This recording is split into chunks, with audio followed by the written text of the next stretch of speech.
खबर आपको देंगे इस्लामाबाद हाई कोर्ट से, जहां इमरान खान की अबूरी जमानत मंजूर कर ली गई है। अहम तरीन खबर यह है कि इस्लामाबाद हाई कोर्ट ने इमरान खान की 7 मुकदमात में अबूरी जमानत मंजूर की है। इसी पर बात करेंगे अपने नुमाइंदे उमर मेहताब बरनी से। उमर, बताइएगा आपके पास इस हवाले से मजीद क्या तफसीलात हैं? जी देखिए, इस्लामाबाद हाई कोर्ट के चीफ जस्टिस आमिर फारूक की जानिब से दौरान समाअत ये रिमार्क्स दिए गए हैं कि हम इमरान खान की जो जमानत है वो अबूरी जमानत वो उनको फराहम कर देते हैं और साथ ही हम इस दरख्वास्त पर सिक्योरिटी के हवाले से हुकूमत से भी जवाब तलब कर लेते हैं। और ये रिमार्क्स जो है वो दिए हैं। अब अबूरी जमानत कब तक के लिए, किस तारीख तक के लिए जो है वो मंजूर की है, वो तहरीरी फैसला आने पर ही पता चलेगा, क्योंकि इस हवाले से अदालत की जानिब से नहीं बताया गया।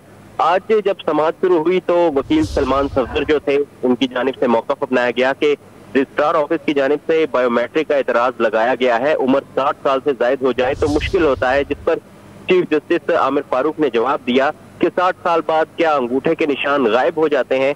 चीफ जस्टिस ने रिमार्क दिए कि अभी तो बहुत आसान हो चुका है, आप किसी भी इजी पैसा की दुकान पर बायोमेट्रिक कराकर जमा करवा सकते हैं। इमरान खान के वकील ने कहा कि मेरे मौकिल के खिलाफ मजीद 7 मुकदमात दर्ज किए गए। चीफ जस्टिस ने ये रिमार्क दिए कि रजिस्ट्रार ऑफिस का एतराज ये भी है कि ट्रायल कोर्ट आप क्यों नहीं गए, जिस पर इमरान खान के वकील ने कहा कि इसकी भी बहुत सारी वजूहात हैं कि ट्रायल कोर्ट क्यों नहीं गए। सिक्योरिटी खदशात की वजह से हम ट्रायल कोर्ट जो है वो नहीं गए। और जिस पर चीफ जस्टिस ने रिमार्क दिए कि आप अदालतों को के फैसलों को छोड़ें, सिर्फ इतना बता दें कि ट्रायल कोर्ट को आपने क्यों बाईपास किया, आप डायरेक्ट इस्लामाबाद हाई कोर्ट क्यों आए, आपको पहले ट्रायल कोर्ट में जाना चाहिए था। और चीफ जस्टिस ने कहा कि जो सिक्योरिटी खदशात की आपने बात की तो अमन अमान की सूरत हाल जो है वो आपने बरकरार रखनी है। जिस पर जो इमरान खान के वकील थे उनकी जानिब से कहा गया कि पीटीआई एक बहुत बड़ी सियासी जमात है, जब इमरान खान पेश होते हैं तो हम किसी को भी नहीं बुलाते, लोग खुद जो है इमरान खान की पेशी के मौके पर आते हैं। इसके अलावा आज समाअत के दौरान अदालत की जानिब से इमरान खान की सिक्योरिटी के हवाले से भी पूछा गया और कहा गया कि इमरान खान एक साबिक वजीर आजम है, तो इनके साथ साबिक वजीर आजम की होने की हैसियत से क्या सिक्योरिटी जो है इनको फराहम की गई है।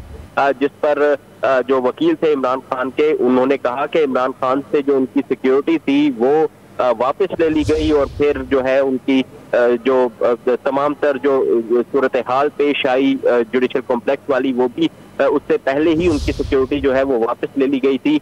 अदालत ने यह भी रिमार्क दिया कि हम इमरान खान की सिक्योरिटी से मुतल्लिक भी जो है वो हुकूमत से जवाब तलब करेंगे और उनसे पूछेंगे कि इमरान खान की सिक्योरिटी जो है वो क्यों नहीं है।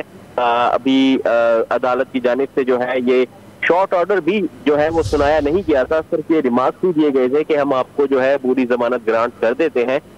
लेकिन अब से कुछ ही देर बाद जो तहरीरी फैसला है वो आ जाएगा, उसमें इस डेट का भी लिखा होगा कि किस तारीख तक इमरान खान को अबूरी जमानत फराहम की गई है। ठीक, तो इमरान खान की 7 मुकदमात में अबूरी जमानत मंजूर कर ली गई है, जबकि जमानत कब तक के लिए मंजूर की गई है तहरीरी फैसले में ही सामने आ सकेगा, जो कि कुछ ही देर में आ जाएगा। उमर मेहताब बरनी इस हवाले से तफसीली तौर पर आगाह कर रहे थे, बहुत शुक्रिया आपका।